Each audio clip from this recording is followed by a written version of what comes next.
नमस्कार, आप देख रहे हैं इंडिया वॉइस और मैं हूं आपके साथ श्रुति अंगद। वक्त हो चला है रिपोर्टर लाइव का, जहां दिन भर की तमाम बड़ी जानकारियां हमारे संवाददाता सीधे ग्राउंड जीरो से आप तक पहुंचाते हैं। खबरों की करते हैं शुरुआत। राजस्थान हाईकोर्ट के प्लैटिनियम जुबली समारोह के समापन कार्यक्रम में शिरकत करने प्रधानमंत्री नरेंद्र मोदी 25 अगस्त को जोधपुर के दौरे पर होंगे। खबर पर ज्यादा जानकारी दे रहे हैं हमारे संवाददाता कुलदीप सैनी। प्रधानमंत्री नरेंद्र मोदी 25 अगस्त यानी कल जोधपुर दौरे पर रहेंगे, जहां पर राजस्थान हाईकोर्ट के जुबली कार्यक्रम को शामिल होंगे। इस दौरान प्रधानमंत्री के कार्यक्रमों को लेकर पहले से सुरक्षा चाल चौबंद की गई है। जोधपुर के तमाम क्षेत्रों में पुलिस जाब्ता तैनात किया गया है। 2500 के आसपास जवान पुलिस के तैनात किए गए, जहां पर प्रधानमंत्री के दौरे के दौरान तमाम तैयारियों को लेकर जिला कलेक्टर और एसपी दौरा कर रहे हैं। इस बीच मुख्यमंत्री भजनलाल शर्मा, सीजेआई और इसके साथ ही कई बीजेपी के बड़े नेता इस कार्यक्रम में शामिल होंगे। हालांकि मुख्यमंत्री के जोधपुर जाने से पहले सीएम एक कार्यक्रम में शामिल होंगे, जहां पर भारतीय जनता पार्टी के कार्यकर्ताओं से मुलाकात करने के बाद वो सीधे प्रधानमंत्री से मिलने पहुंचेंगे। इसके बाद प्रधानमंत्री बीजेपी के राजस्थान में होने वाले उपचुनाव और कई घटनाक्रमों को लेकर भी चर्चा कर सकते हैं। हालांकि ये कार्यक्रम सिर्फ राजस्थान हाईकोर्ट के एक फंक्शन का है, जिसके दौरान प्रधानमंत्री 1 घंटे के लिए यहाँ पर शिरकत करने के बाद वापस दिल्ली लौट जाएंगे। कैमरा पर्सन अभिजीत के साथ मैं कुलदीप, इंडिया वॉइस जयपुर। वहीं गृह मंत्री अमित शाह 3 दिन के छत्तीसगढ़ दौरे पर हैं। इस दौरान कई कार्यक्रमों में शाह शामिल होंगे। क्या कुछ खास होने वाला है इस दौरे में? खबर पर ज्यादा जानकारी दे रहे हैं हमारे संवाददाता मनोज शुक्ला। नक्सलवाद को लेकर अब केंद्र की सरकार गंभीर नजर आ रही है। जी हां, दरअसल छत्तीसगढ़ प्रवास पर आए गृह मंत्री अमित शाह 7 राज्यों के डीजीपी और चीफ सेक्रेटरी के साथ बड़ी बैठक ले रहे हैं। यह सीधा मामला नक्सलवाद को जड़ से खत्म करने को लेकर यह बड़ी बैठक मानी जा रही है। आने वाले समय में नक्सलवाद को देश से कैसे खत्म किया जाए, इस पर अमित शाह भारी मंत्रणा अधिकारियों से कर रहे हैं। आपको बता दूं, छत्तीसगढ़ समेत कई राज्यों में नक्सलवाद प्रभावित है पूरी तरह से, जिससे प्रदेश का विकास नहीं हो पा रहा है। इसे लेकर अमित शाह छत्तीसगढ़ प्रवास पर हैं। आने वाले समय में केंद्रीय एजेंसियों को लेकर छत्तीसगढ़ समेत 7 राज्यों की पुलिस केंद्र सुरक्षा एजेंसियों के साथ मिलकर नक्सलवाद खत्म करने का काम करेंगी। Manoj Shukla, India voice news.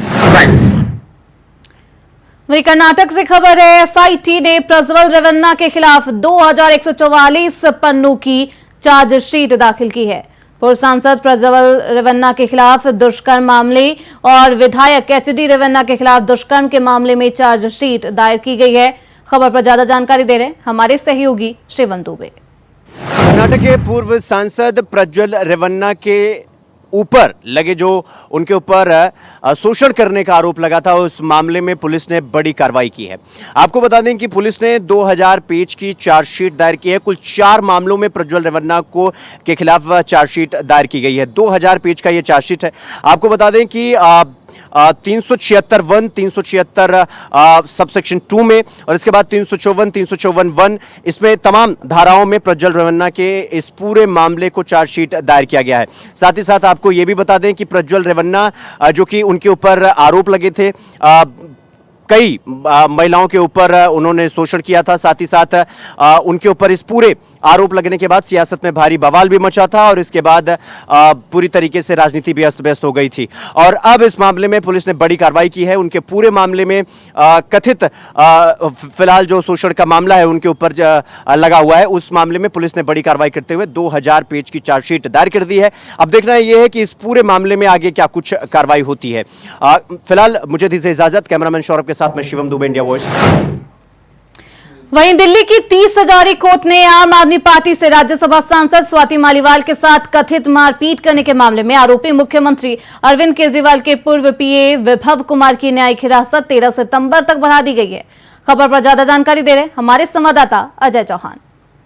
CM आवास में हुई स्वाति मालीवाल के मारपीट के मामले में आज विवेक कुमार की सुनवाई थी। बताते हैं कि विवेक कुमार की 13 सितंबर तक हिरासत बढ़ा दी गई है।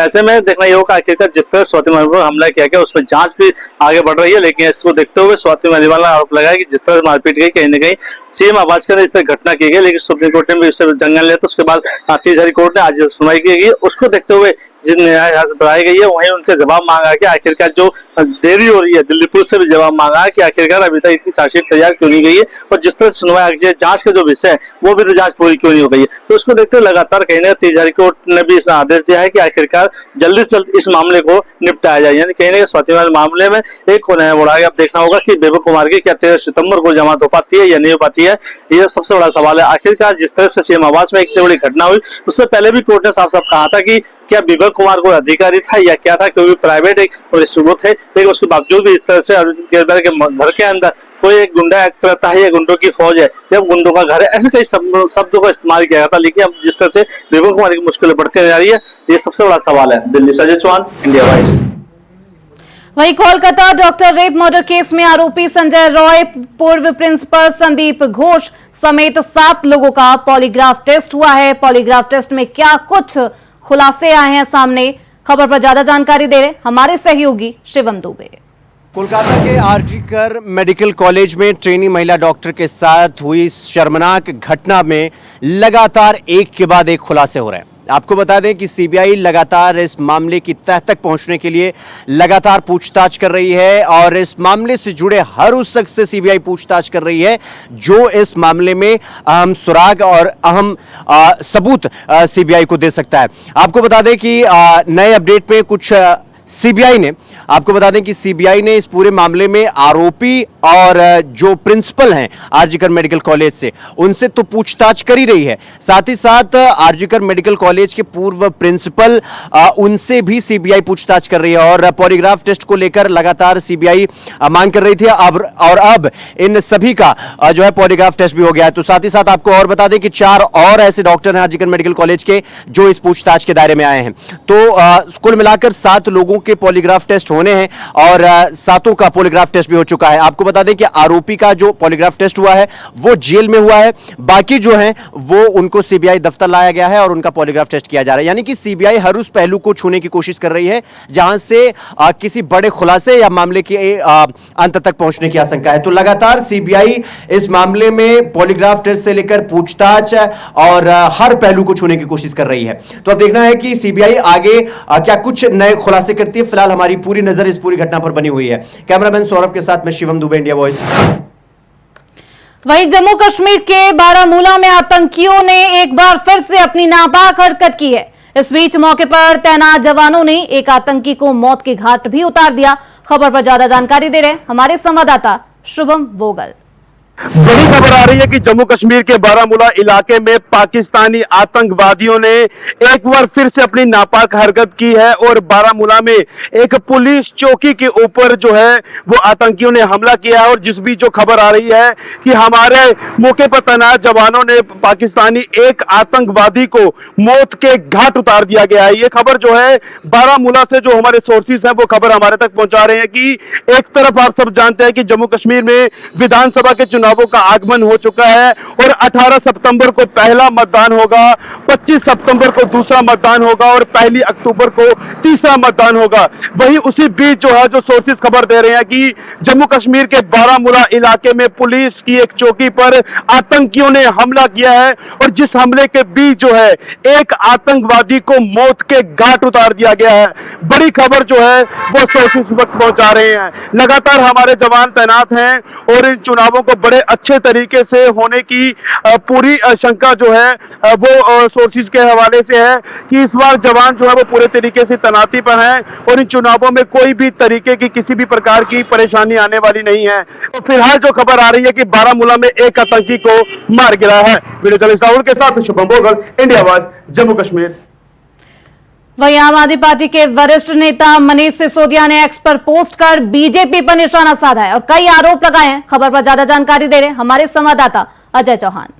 दिल्ली के पूर्व मुख्यमंत्री मनीष सिसोदिया की जमानत के बाद उनको 17 महीने के बाद जमानत मिली, लेकिन अब जिस तरह से उनकी पदयात्रा चली है, पदयात्रा में कई ऐसे सवाल सामने आ रहे हैं कि आखिरकार बीजेपी को घेरते नजर आते हैं। बता दें कि मनीष सिसोदिया एक एक्स पर ट्वीट किया है कि जिस तरह से सीबीआई पर सवाल खड़ा किया है कि सीबीआई पूरी तरह से बीजेपी की कठपुतली है।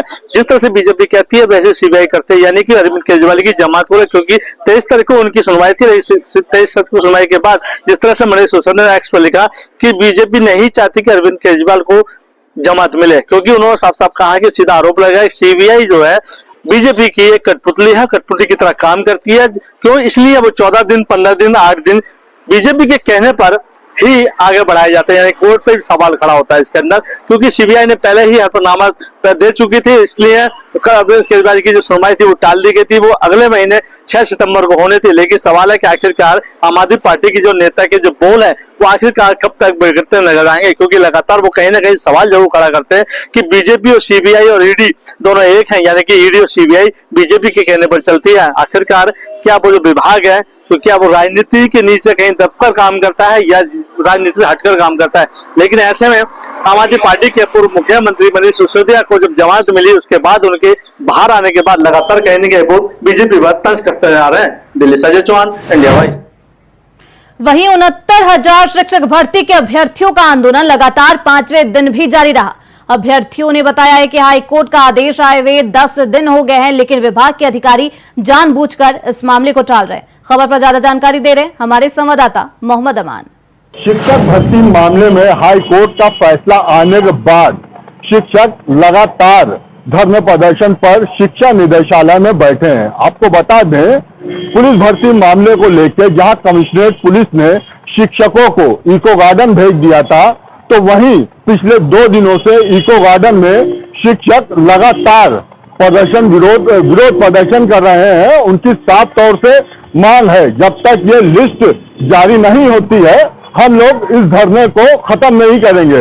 हालांकि जिस तरह से शिक्षक इको गार्डन में धरना प्रदर्शन कर रहे हैं वो भी हालात देखने वाले हैं।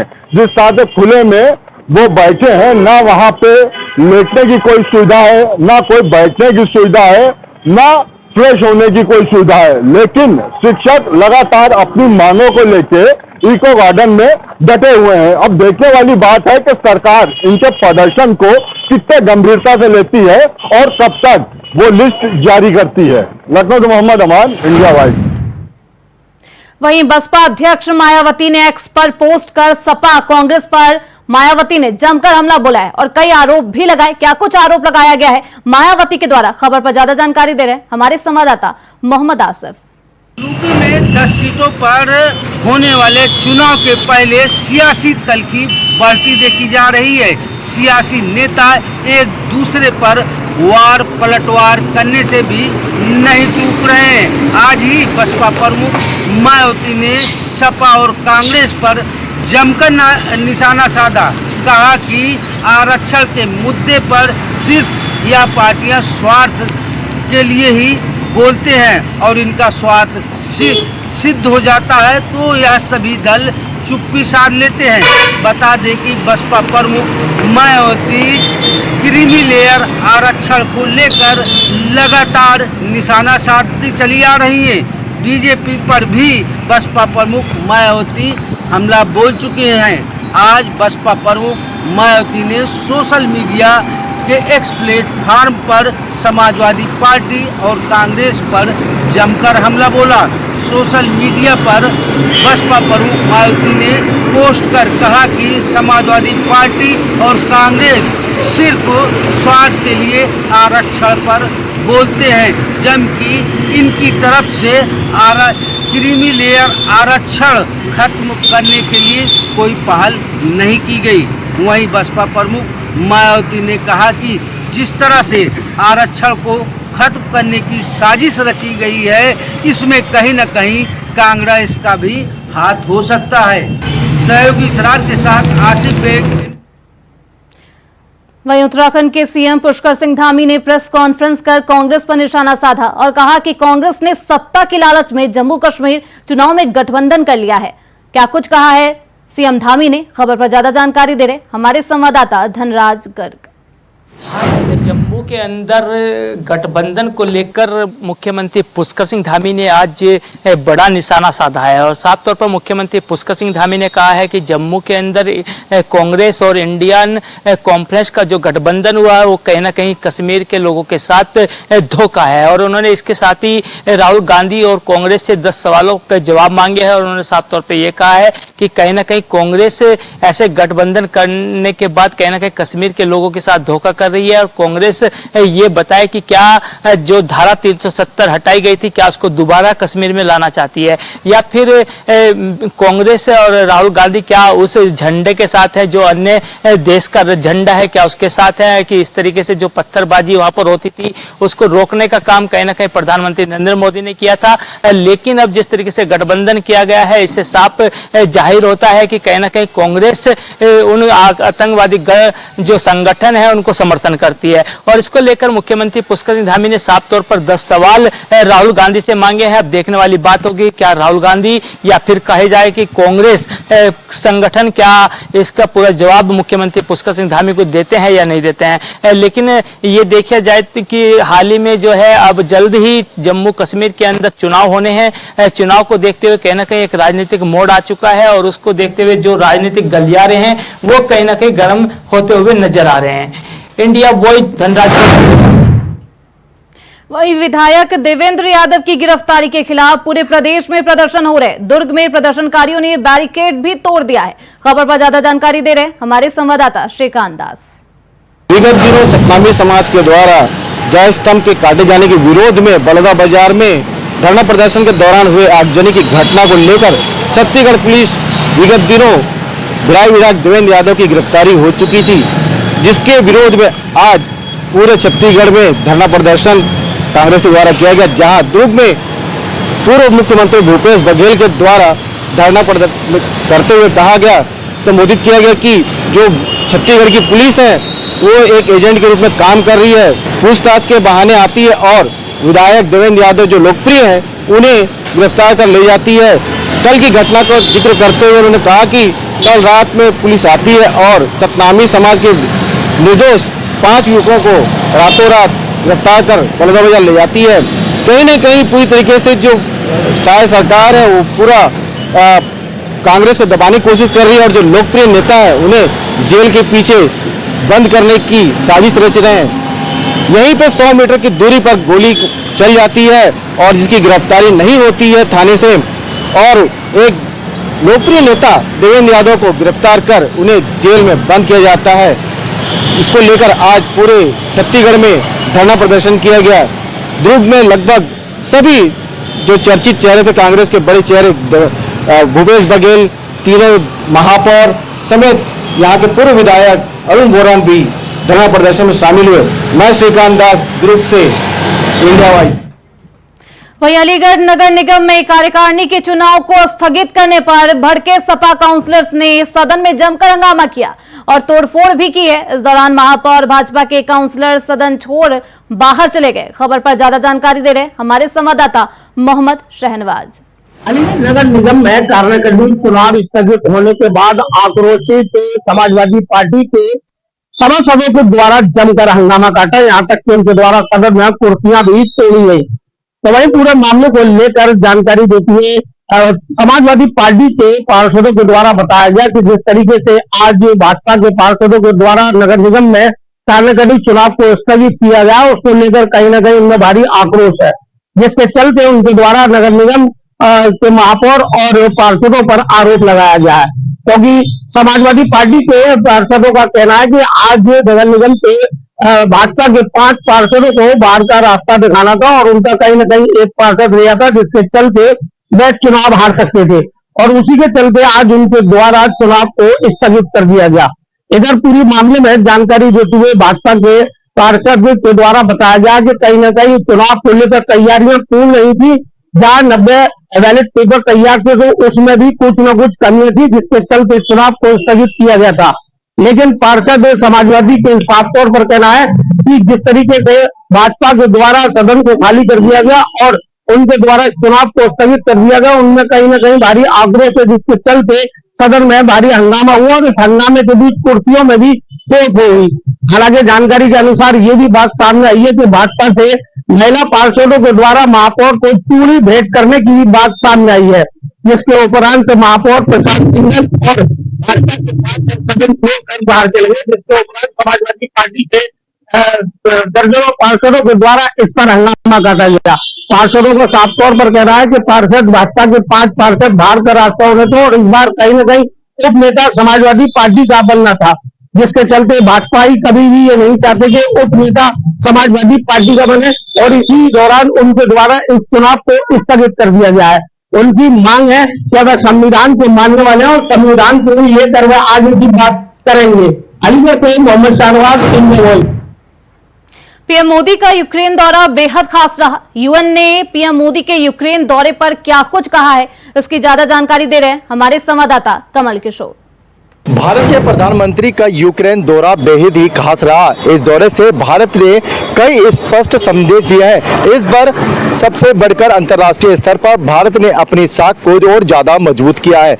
युद्ध के समय अभी तक रूस के पक्ष में खड़ी दिखाई दे रहे भारत की भूमिका पीएम मोदी के यूक्रेन दौरे के बाद बदल चुकी है। पीएम मोदी ने स्पष्ट कर दिया है कि वह किसी देश के नहीं बल्कि शांति के पक्षधर है। इतना ही नहीं बल्कि भारत ने यहाँ से अमेरिका के और रूस के साथ साथ चीन को भी एक संदेश दिया है। मोदी के यूक्रेन के लगभग 9 घंटे की यात्रा 1991 में यूक्रेन की स्वतंत्रता के बाद भी भारत के प्रधानमंत्री की पहली यात्रा थी। यूक्रेन की धरती से प्रधानमंत्री नरेंद्र मोदी ने स्पष्ट कहा है कि वह किसी एक देश के पक्षधर नहीं है। पीएम मोदी का यह कहना है कि हम न्यूट्रल नहीं बल्कि शांति के पक्षधर हैं। पीएम मोदी ने जेलेंस्की से कहा कि आज के बाद आपके साथ शांति के और प्रगति के रास्ते पर विशेष रूप से चर्चा करना चाहता हूं। वहीं मैनपुरी में बिना नोटिस के 64 सुरक्षा कर्मियों को नौकरी से निकाल दिया गया। जिले के स्वास्थ्य केंद्रों में ये गार्ड्स पोस्टेड थे और अब क्यों निकाला गया है, खबर पर ज्यादा जानकारी दे रहे हैं हमारे संवाददाता मुकेश कुमार।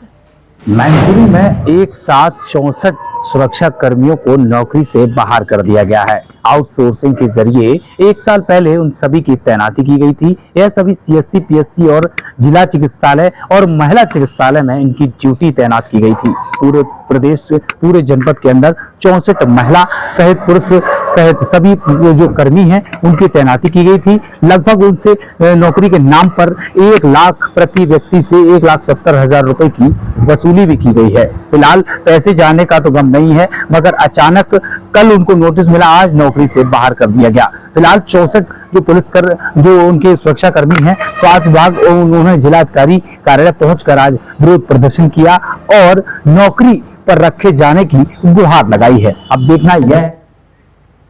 वहीं नेपाल हादसे में लगभग 28 लोगों की मौत हो गई है। हादसे में बस चालक और क्लीनर की भी मौत हुई है, जो गोरखपुर के रहने वाले थे। खबर पर ज्यादा जानकारी दे रहे हमारे संवाददाता अवनीश मणि त्रिपाठी।